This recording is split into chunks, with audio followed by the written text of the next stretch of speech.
This entire military is one cohesive, dedicated force. And the threats to our nations, they don't sleep. They're watching our every move. Iran, Russia, China, North Korea, ISIS, Al-Qaeda. They may be watching this right now.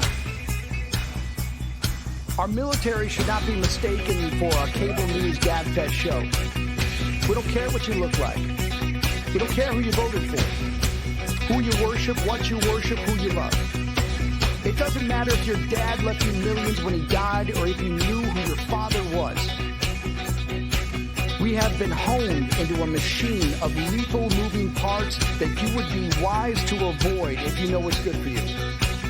We will not be intimidated. We will not back down. We don't want war. But if you want war with the United States of America, there's one thing I can promise you, so help me God. Someone else will raise your sons and daughters.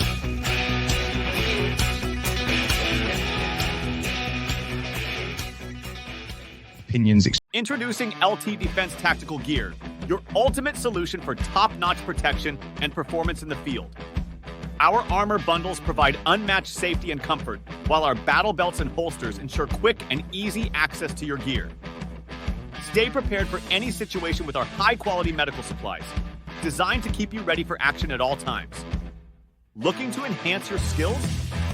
Our firearms training programs will take your proficiency to the next level. Trust LT Defense for all your tactical gear needs and gear up for success on the battlefield. Military Broadcast Radio, the station that's giving veterans a voice. Find us on the web at mbradio.us. Opinions expressed in this program are those of the speakers and do not necessarily reflect the views or positions of any entities they represent. Find us on the web at mbradio.us. All right. Hey, welcome everybody. This is Money in the Military. My name is Joey, aka the Fire Social Worker, and I'm just excited to be here on MBR giving veterans a voice. And the veteran that we're giving our voice to today is Amber Dietz. She is a fellow co-host on Into the Weeds podcast. So, Amber, thank you for joining us today. You're welcome. Thank you for having me. And Joey, when I look at you, it's uncanny. You look very similar to my brother. Yeah? Yes, you Okay. do. So I'm I'll like, take oh it. my I'll gosh, take I'm talking to my brother. Oh man. Well, yeah, it's awesome that you joined. Just so people might not know your show, but if they're on MBR, I hope that they have watched it. But if you would just give us a quick background of some of your military history and then how you got into podcasting.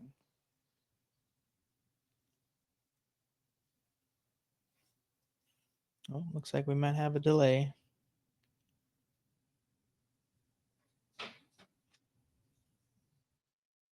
All right. Well, while we're waiting on Amber to buffer, I guess we were talking about this earlier. We were having some potential issues, maybe with StreamYard or maybe with our respective internet connections. But this is live. Oh, hello. All right, we're back. So I kind of feel like an imposter because I was only in the Army for a year. So being on MBR was extremely scary for me because I've always kind of not felt like a veteran because I got hurt during training at my almost 7th week of basic training. And then I went into a medical hold and then got a job doing drug screening and in processing and out processing soldiers and making sure they had beds and things like that. So I really did not do much in the Army. I fell and broke my back in 3 places. Wow. And that kind of prevented me from going any further. But I would also encourage you to not discredit your service. And I know you've probably been told that many times by now. But you signed the dotted line. You went to basic training. You were doing your doing more than most people would do for their country. So definitely you are and always will be a veteran, no matter how much time you serve. So Thank you. thank you for your service. But yeah, so you were in the Army, right? Mhm. And then this is this is a financial show, but in general, but were there any financial struggles that you came across post, whenever you were transitioning out of the service? Well, yeah, definitely, because I was disabled, but I was only discharged for with 10% disability. Ooh, So that gave me what, like $100 and something dollars a month, yeah. and that was back in '99. And I tried to work for a little bit afterwards, but I wasn't able to. So I've kind of just been in and out of working. So financially, we struggled really hard for well, up until really genuinely and honestly, probably up until about last year when I got my 100% unemployability. Wow. Well, congratulations. Yeah. You much deserved. I mean, you literally broke your back. So you would Y- think that would Yeah. be pretty much 100%. But Yeah, I have 90%, but technically I have over 200, but the VA math is so yeah. weird that yeah, I'm still waiting on a couple of evaluations. Okay. So now that you've got this, obviously there's a financial aspect to getting 100% or getting 100% unemployable, but up until that point, you said you were struggling. Was there any resources that you stumbled upon, as a veteran? Did you even, was there any assistance at all for you? Um, Not really, and I didn't. Okay, so when I transitioned out, you take the classes telling you um the benefits and things like that, but then you're just kind of thrown out there on your own. And because I had not finished basic training, I had thought that I wasn't eligible for veterans assistance. And then finally, somebody told me I was, so I went and got the help. But yeah, I pretty much didn't really have any help. I had to do everything on my own. I went to the VA all of these years, but it Yeah. seemed like no one ever cared to think about the financial aspect of it. Yeah. Yeah. So what inspired you to kind of go through the actual effort to get your disability rating increase? Was what was the catalyst for that? So I started fighting, I would say maybe 6 months after I got out of the Army to get an increase with the DAV. Mm, Um, but I don't know what happened. I must have fallen through the cracks or something. I never really got any assistance from the DAV. And mm, um, they may have gotten me a little bit of an increase. I can't remember because it's been so long ago. But when I started school, my husband and I started ministry or school for ministry. mhm. And he had been in a really bad car accident and became disabled as well and had to have 4 back surgeries. Wow. And that was pretty much the catalyst to say, hey, okay, this is not cool. I should have some compensation more than what I'm getting. For because I was 20 years old when I got hurt. Yeah. So I basically gave my life to the military in a Sure. sense, as far as like my social and uh, work life. So Yeah. Yeah, you're definitely earned that and deserve all that and then some. Did you get any kind of like a reimbursement or anything like that, back pay or anything? I think we're still frozen. Oh, okay. Okay, you're good now. Mhm. All right. Yeah. I guess when I was asking if you'd gotten any kind of retroactive pay or back pay or anything like that. I did get some. Uh, the first time that I got an increase. I actually should be getting a lot more, but I don't know how that's, going to pan out. But I did end up having to hire a lawyer because I couldn't get anywhere. Right. I couldn't get any assistance. So I ended up hiring a lawyer, and I can't remember what percentage they take out, but they take a percentage out of whatever I get. Yeah.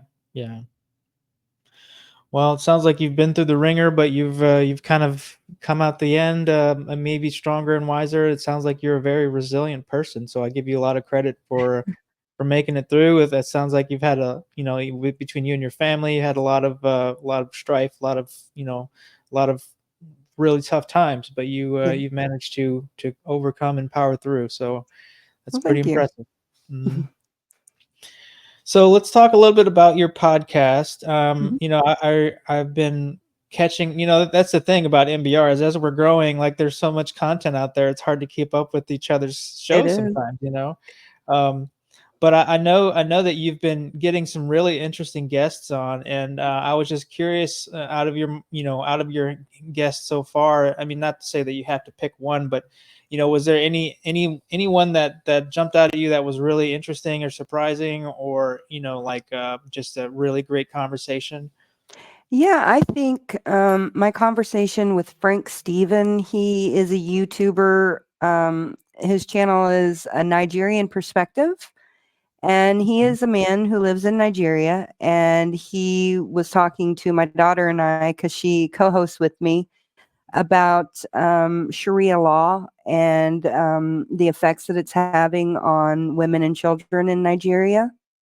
And that was a very eye-opening experience. He brought he brought up a lot of things that I'd never considered, and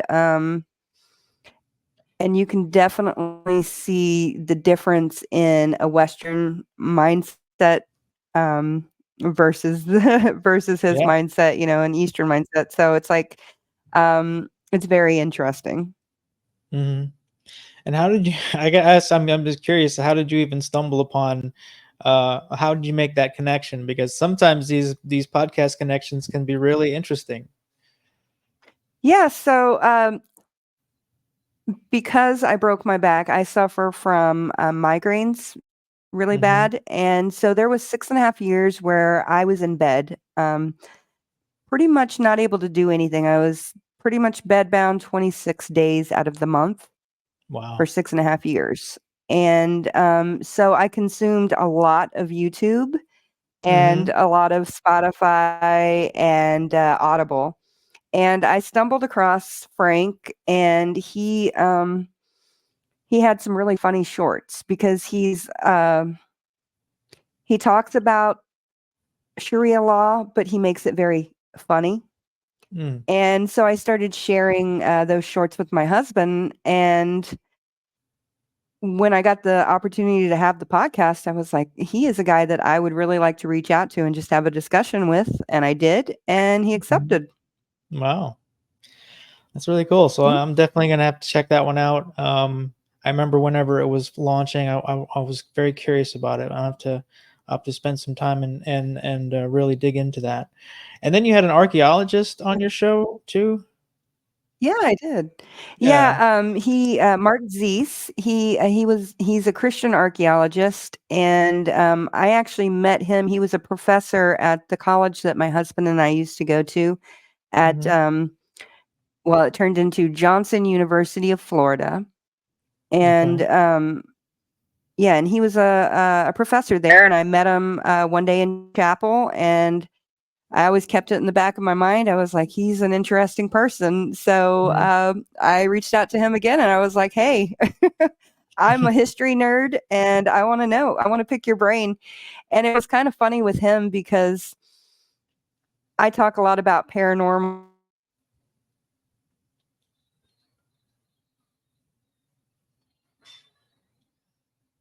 Mm. Looks like we might have gotten frozen. All right, I think we're frozen. Um, Am I? Oh, Okay, okay. yeah, you're frozen. Well, let's keep that thought for a second, and then we'll jump to a quick Okay. break, and then we're gonna play Marine Corps veteran Noah Peterson real quick. Okay.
Opinions expressed in this program are those of the speakers and do not necessarily reflect the views or positions of any entities they represent. Find us on the web at mbradio.us. Right. Welcome back, everybody. We are with Amber from Into the Weeds podcast on MBR. And this is Money in the Military. We're kind of doing an impromptu, show, I guess you could say. We're talking a little bit about everything. I was highlighting Amber's podcast guest recently that she's been having, and actually it got me thinking that we have a military influencer conference coming up, and and Amber's going to be there, and we're also going to have Terry from Tracer Rounds podcast, and guys from Military Retirement Podcast are going to be there. So it's going to be like a mini MBR reunion, I think, or not a reunion because we've never met. But it's going to be a chance for us to actually meet in real life. So that's coming up the end of this month, actually, right? The 29th, 30th. The 30th. 30th. Okay. Yeah. So Yeah, that's I'm excited. yeah, that's pretty cool. So we're going to try to do some lives maybe from the event. Well, obviously we'll be doing, plenty of content, I'm sure, just networking and learning and connecting with people. So pretty excited about that, just watching MBR grow. And, we pretty much kind of started around the same time, right? Like in that period of time. So we're all in that early pioneer phase. But yeah, it's been pretty cool. And then Joel. Yeah, it has been. I've been having a lot of fun. Yeah. Like there's been times where. Again? Oh, maybe. Are you frozen? I think StreamYards is messed up today. Yeah. Yeah, we've been having some connection issues, so I apologize to everyone. I guess I'm freezing sometimes, and then she's freezing sometimes, so we're not always hearing what each other is saying. So, but can you hear me now? I think you're unfrozen. Yeah, I can. Okay. Yeah, I can hear you now. All right. And I mean, I have fiber internet now. Like I just got upgraded to fiber, so I'm pretty sure it's not my internet, but it sounds like Yeah. it's a StreamYard thing. So, um, Yeah, I think it is. all right. Well, the show must go on, and it is live. So I mean, we just kind of have to deal with it, I guess. Yeah. But yeah, so yeah, we got the Military Influencer Conference coming up. Do you have any special guests lined up for your show that you've got that you're excited about? Yeah, actually, it will be coming out on the 28th. I haven't had the interview yet, but on the 12th, I will be talking to Matt Oakley. He is a country music artist, and he's got some really great music. And so I'm excited to meet him and talk to him. And then I have reached out to quite a few people who have said that they will come on or have shown interest but haven't secured a date yet. Mhm. But this week I have Parawoman Radio. She is a woman who deals with paranormal stuff and true crime. And so I'm going to be Mhm. talking and learning about her interview with Lorraine Warren. Do you know who that is? That sounds familiar. She's the woman that was portrayed in her husband. They were the demonologists or the people from the Catholic Church that came in and investigated the hauntings. Okay. Yeah. And so, so she had an interview. Mm. Like a prized interview. So that's I want to talk to her about that.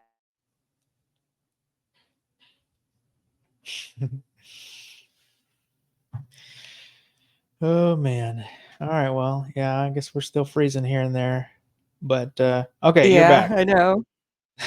Okay. um, yeah. I guess we're just gonna have to do like Morse code or something and talk to each other via hand signals or something. I don't know, but Yeah, smoke signals. according to Joel, he says that your vibe is just too strong for the internet. I guess, Oh, that's yeah. awesome. Joel running the show behind the scenes as always. I love Joel. He is he's keeping up on top of things. Oh yeah, he's a beast. I don't know how he does it. He's a beast. Me either. Yeah. So so yeah, so you got your like you mentioned you have an interest in paranormal, and I do remember hearing your story that you some of the stories that you've mentioned, but um like when you were bedridden for those 6 years, is that kind of where your interest in this happened, or were you always interested in paranormal?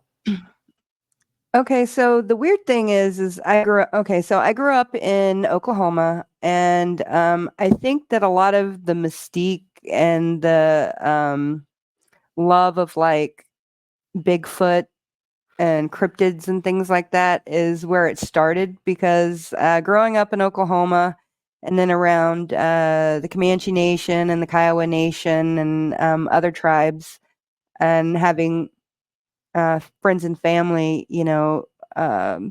believing in all those things, that kind of started it. And then my stepdad was also a real wizard. Yeah, um, I remember that. I know it sounds funny to say he was a wizard, but that's what he called himself. So, so I grew up around tarot cards and little old ladies in my front room having their tarot cards read and runes cast.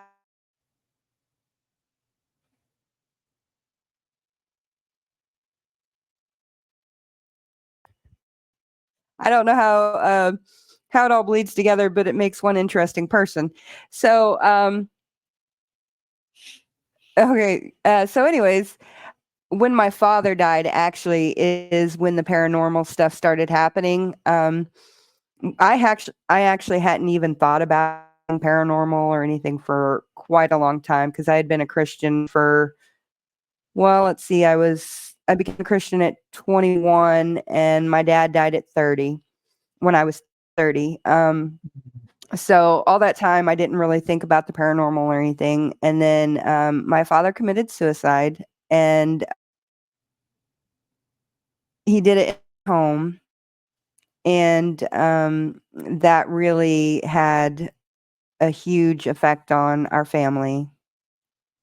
I hope you heard some of that. Did you hear any of that? Yeah, no, I did. Okay.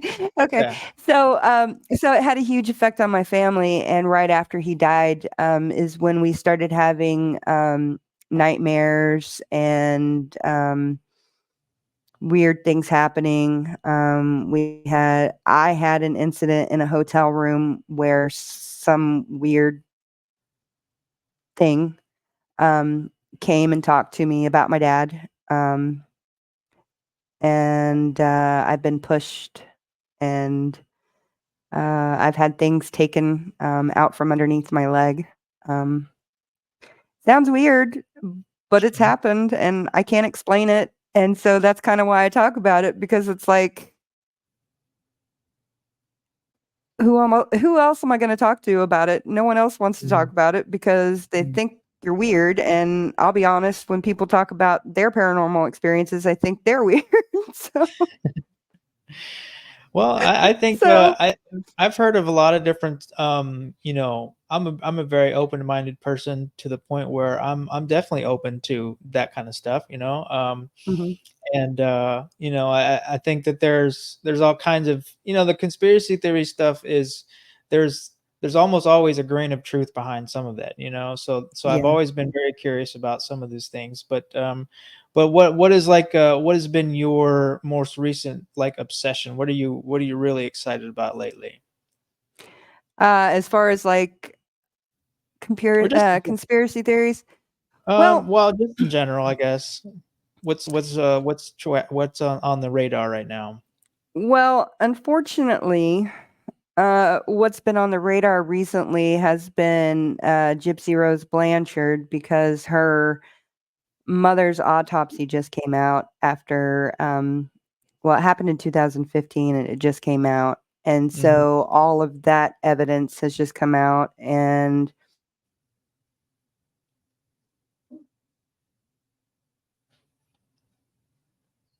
Looks like we're frozen again. demise. Okay.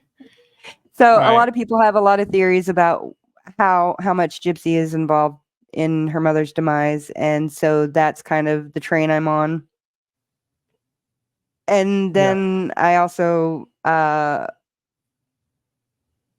you hear me? Yeah. Yeah. Okay. And I'm also Meghan Markle has been on my radar for a long time. And because I'm a history nerd, and I love learning about history, and I've always thought about do you know who Anne Boleyn is? I've heard the name. Yeah. Okay, she was Henry VIII's wife. She was his second wife.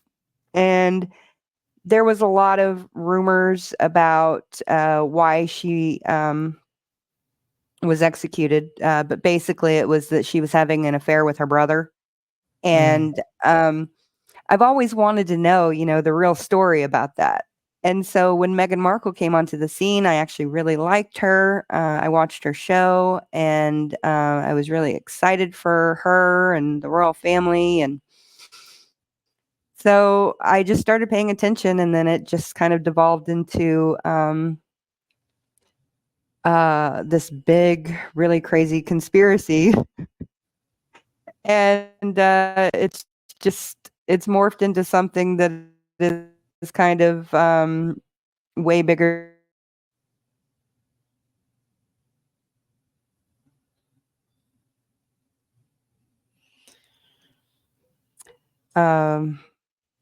Fraudulent Alright. entities that they have become a part of.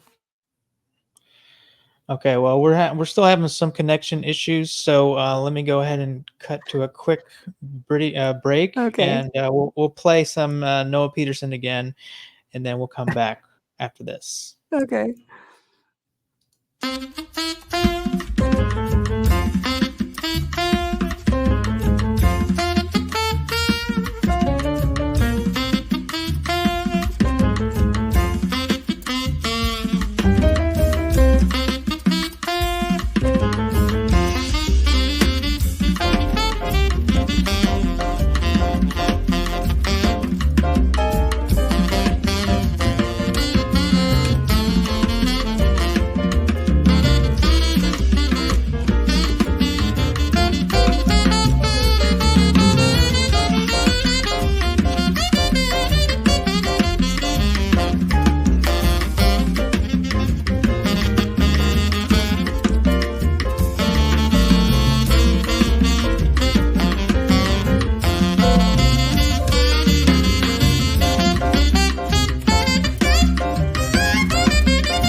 expressed in this program are those of the speakers and do not necessarily reflect the views or positions of any entities they represent.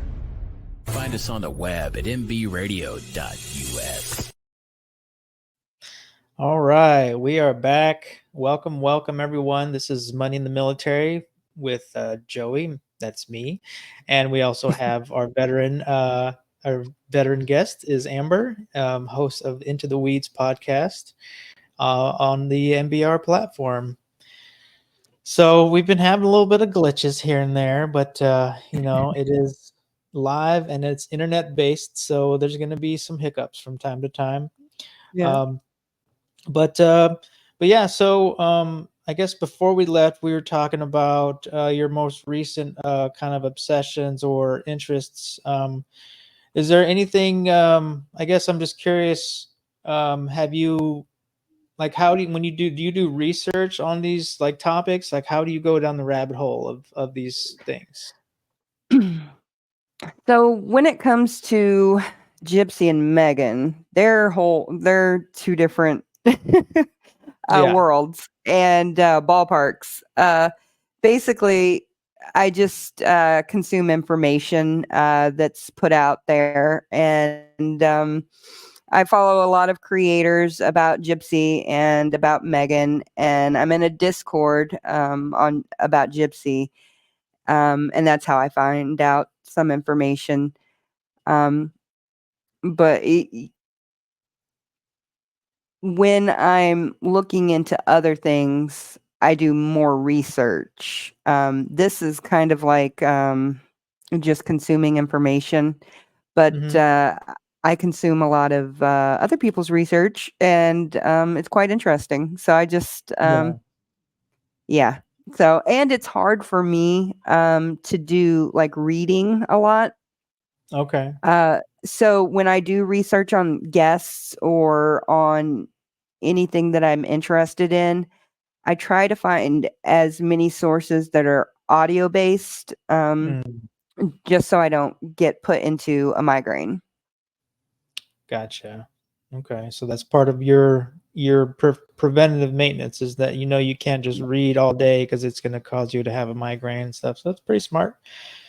And the Correct. great thing is that there's a lot of audio based content out there now. Like with all the Mhm. podcasts, the space is just wide open now. So I mean, you could really find a niche podcast that you would have never had, 5-10 years ago. So it's a pretty cool time to be a consumer and a content creator too. So Yeah, it is. And Audible is a great resource for me. I've got over 1,000 books on Audible. wow, okay, Yeah. that's impressive. Well, so let's talk a little bit about. So we actually in the group chat we were talking about doing like a movie stream thing. Yeah. What do you think about that? Like where we watch a movie and kind of talk about it while the movie's going on. Is that something that you think would be kind of fun or exciting? Yeah, I think it would be fun. I don't watch a lot of movies or TV or anything like that. Oh, I used to. I used to consume a lot, but now I now I feel like everything I watch or do, it has to be knowledge based. I have to learn mhm. something, otherwise I get really bored really quick. So, Okay. Gotcha.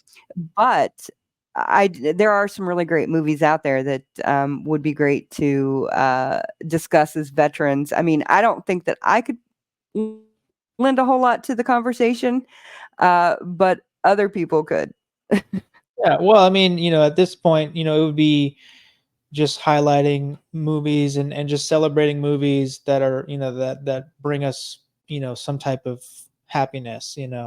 So I Mhm. don't I wouldn't necessarily have to be a military themed movie, but just like with the gamer channel, like we would maybe have themed nights or do things like that. But I don't know, it just seemed like it would be a pretty cool thing, something that my wife and I do. Like I grew up watching Mystery Science Theater 3000, so that I don't know if you're familiar with that show, but it's like the I don't know, you might be frozen, but have you heard of it, Mystery Yeah, I Science have. Theater? Yeah, I Yeah. have heard of it, and my father-in-law is a really big science fiction person, so he's got all of that stuff. Mhm. Yeah, but I really like the premise of the show is, and this is something that my buddies and I have always done, and now my wife and I do it. But we'll watch a movie and we'll kind of riff on the movie while it's going on. So we'll Uh-huh. put jokes. We'll, I mean, we're doing this in the comfort of our own home, and we're not doing it Yeah. in the movie theater.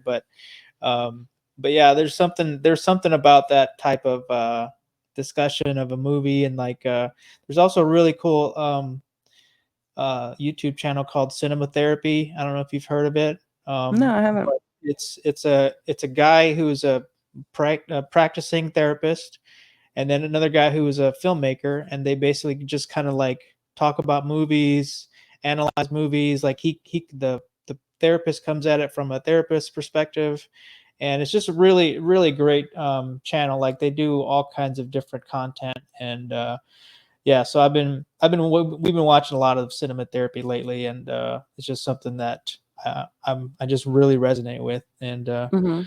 we should do that on MBR somehow, but I don't know. Yeah. We'll see.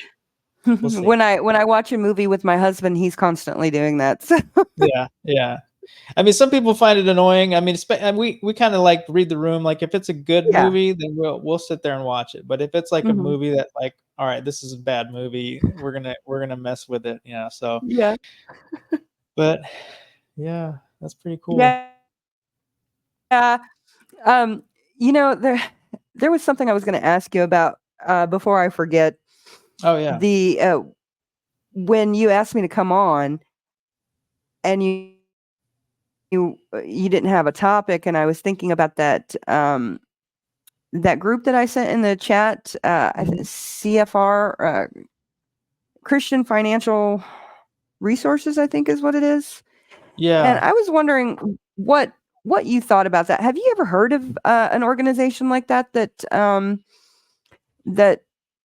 basically gives loans to churches and I then haven't seen much of it, but I mean, I looked at it a little bit after you sent it to me, and it is legit. I mean, Mhm, they're a legit organization and everything. So it's just like a kind of a niche market, like mhm, I would consider it something along the lines of like, like companies that focus on green energy or green products. Like it's like they're mhm. niched down to the church network. So, um, Okay.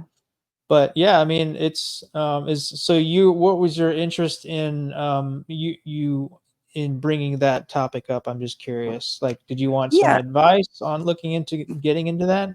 Yeah, I do want some advice on maybe investing a little bit, and um I've been exposed to CFR, the first one that I sent you, the Solomon one. I don't know anything about it, but the CFR, I've heard about it for years, Hmm. but never taken the leap to actually invest in them. And I was just kind of wondering, for me, since I am more kingdom minded, building ministries and churches and stuff like that, um, would that be a better route for me, or would another avenue of investing be better for me? I don't know. I'm just kind of Right. Yeah. thinking. Yeah, and I mean, I think it sounds like the organization resonates with you almost more than anything, and that's something that like Hmm. if you can find an organization or a company that you actually resonate with, that you believe in, then I definitely would support it.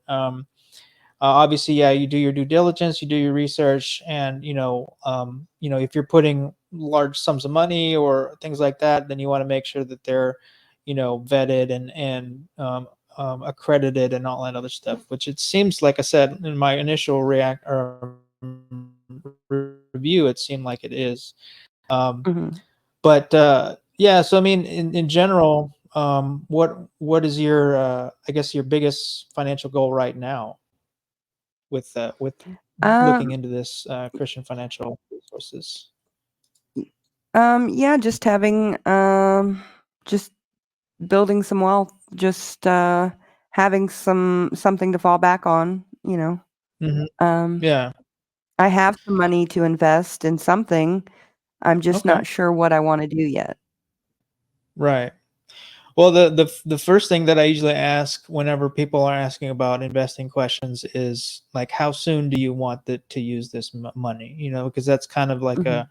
that kind of dictates where you want to park it, how aggressively you want to, fund it and invest it and things like that. So, what would your initial reaction to be? Is this like long term, or is this, like medium term, short term? Medium term, I would say Mhm. within, 30 years. Okay. To me, that's medium term. Yeah. Yeah, that's true. It's all relative, I guess, Yeah. Um, so yeah, so if it's, if you're not going to touch it for 30 years, then yeah, you could probably, put it in something longer term, that's less, maybe a little bit more aggressive than just the high yield savings account, um, but maybe more aggressive than, or less aggressive than the stock market. It really depends on, like if you're comfortable putting money in the stock market, go right ahead. But then I think there's also some people don't know like their risk profile, maybe if they're just starting out. So they're like, Yeah. I'm, like for instance, if you put in $100 and then the next day it was down to 90, what would your reaction be to losing that 10%? Would you want to like take your money out, or would you be like, all right, I'm in this for the long haul? I would watch it for a little bit, and then if it kept, going down, then I would pull it out. But Okay. yeah. Yeah, because that's kind of a little bit of a barometer of like, okay, because some people, they can't stomach the thought of losing any of their money. They're very risk averse, and so when that $10 or that 10% goes down, they're like, no, no more. I'm pulling it all out. Mhm. Um, but it sounds like you're kind of in the middle there, where you're like, okay, well, let's see how this goes.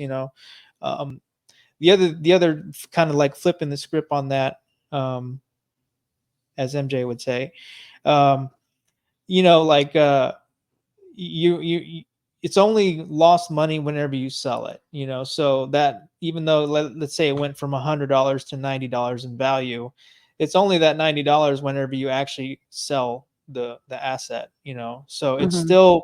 still worth that $90, but it could also go up or down, so that's where um I would change the narrative and say that instead of oh, I lost $10, is like, now I can buy more of this at a discount. So it's like Mhm.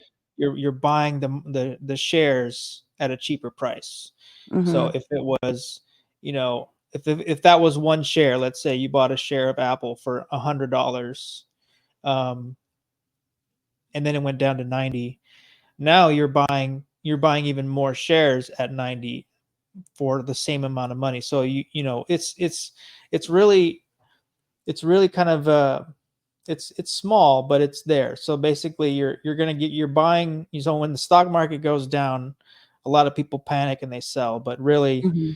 what a lot of people try to espouse is that no, you're actually buying these at a discount now, so Mhm. that's just a little investing kind of like mind shift that I try to tell people about, because a lot of people get really nervous about the stock market, and I get it. There's a lot to be stressed out about it. Mhm. But yeah, if you're looking at a 10, 20, 30-year time frame, then you have that ability to go up and down. Ultimately, the stock market generally goes up. It's Mhm. a it's a slow and steady. If you pull out 5, 10, 20, 30 years, it's always going up. Sometimes it is going down. I won't deny that it does go down, but Yeah. overall, long term, it does go up. So, Mhm. Yeah, so I've seen it go up. I've seen people make good money, and I've seen people lose some some money, and that goes with yeah, everything, from yeah, Bitcoin to real estate to anything. exactly. Yeah, and Yeah. it's really just that diversification of your portfolio, and that sounds really nerdy to say, but it's basically um you don't put all your eggs in one basket, So Yeah. So okay. Well, let me pick Yeah, I was just one curious more about that. song, and then no, yeah, that's a great question, and I'm glad you brought it up. This is money in the military, so I would love. I'm always down to talk money, but if there's nothing money related, I can always talk about other stuff too. But yeah, like actually after the break, I would like for you to ask me another question, and maybe we can talk about one more quick scenario, and then we'll call it a day at that point. Okay. All right, so let's pick a song, and we will be right back. Okay.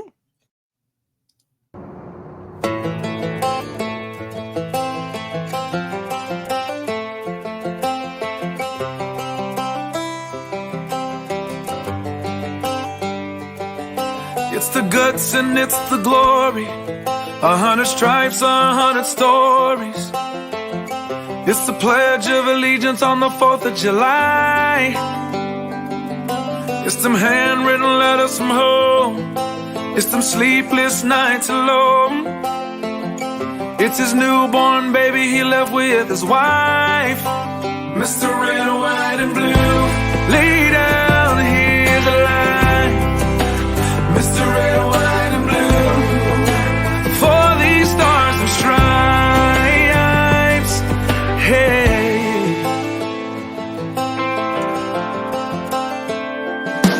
From the fields of Indiana to the swamps of Louisiana to the golden coast of California, Uncle Sam's the only family he's got. His purple heartbeat won't stop, and his 18th birthday was the day he was born. Mr. Red, White, and Blue, lay down, hear the light. Mr. Red, White, and Blue, for these stars and stripes. Mr. Red, White, and Blue, stand on the front line. Mr. Red, White, and Blue, pay the ultimate price. Oh.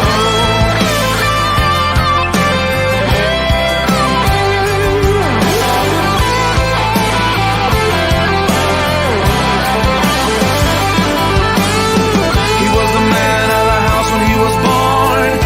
His family is proud but torn. But if you knew him, you would understand.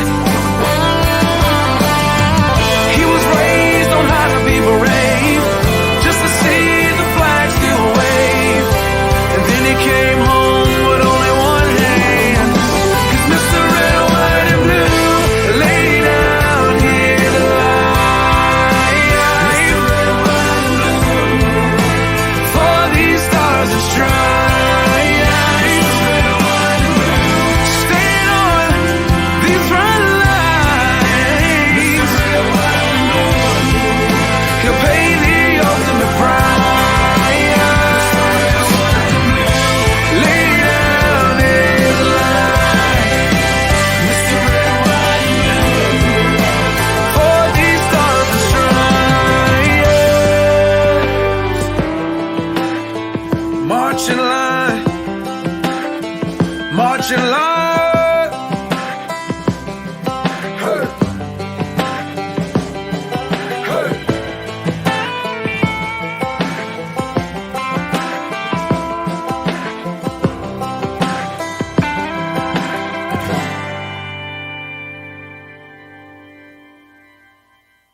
Opinions expressed in this program are those of the speakers and do not necessarily reflect the views or positions of any entities they represent.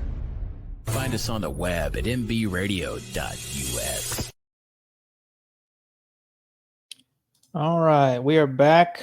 This is Money in the Military, and we were just talking with Amber, host of Into the Weeds podcast, and I kind of put her on the spot. I asked her to make up or ask me a question, a finance-related question, and put me on the spot and see what I can do. Well, I couldn't really think of much, but I was just thinking about real estate. That was something I was thinking about investing in too. Mhm. Um, what what's better, or in your opinion, just your Mm. opinion, what's better, real estate or actually investing in a company? Like, I think we were frozen again. So you caught out the last part of that. A company like a stock, basically, versus Yeah, a yeah, real estate. or something like that. Yeah. Yeah, yeah. Um, honestly, I've been kind of like torn between real estate and the stock market in general. I've had like limited success with both, but in general, I kind of see them as different flavors of the same coin, if that makes sense. Because, like, you can put your money into a house, Hmm. and like it can increase in value, just like you put money into a stock and it can increase in value. But the inverse is true too. A house can go down in value, and the difference between owning a home as an investment, I've had to deal with this as being a landlord, is not really that fun. But it's one of those things where it's like it